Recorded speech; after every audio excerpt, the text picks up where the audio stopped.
पहले सैयद पीर हाजी अली शाह बुखारी नाम के एक महान सूफी संत थे। वे मूल रूप से उज़्बेकिस्तान के रहने वाले थे और दुनिया छोड़कर सच्चाई के रास्ते पर चलने के लिए समुंदर पार करते हुए भारत आए। कहा जाता है कि वे बहुत नेक और ईमानदार थे, हर दुखी, मजलूम और बेजुबान की मदद किया करते थे। एक दिन हाजी अली साहब मुंबई, वो उस समय बम्बई हुआ करता था, कि समुंदर के किनारे टहल रहे थे। तभी उन्होंने एक औरत को रोते हुए देखा। उसके हाथ से एक मटकी टूट गई थी। वह समुंदर किनारे बैठी परेशान रो रही थी। हाजी अली साहब ने पूछा, बेटी क्या हुआ, तुम क्यों रो रही हो?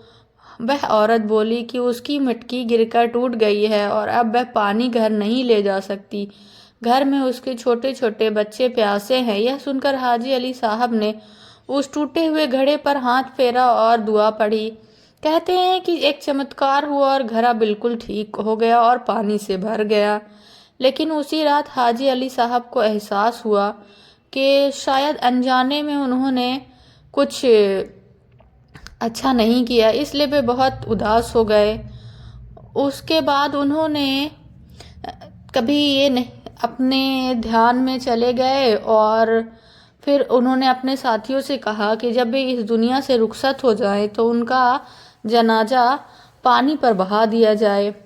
और जब उनका अंत समय आया तो उनके साथियों ने उनके बताए अनुसार वैसा ही किया। उनके जनाजे को समुंदर में बहा दिया गया और एक चमत्कार यह हुआ कि समुंदर में जनाजा बहकर उसी स्थान पर आ गया जहां आज हाजी अली दरगाह स्थित है।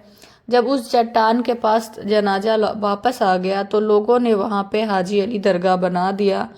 आज के टाइम पे मुंबई के समुंदर के बीचों बीच ये दरगाह स्थित है।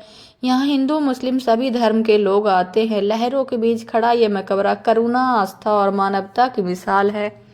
बच्चों, आप भी चाहें तो यहाँ जाकर देख सकते हैं।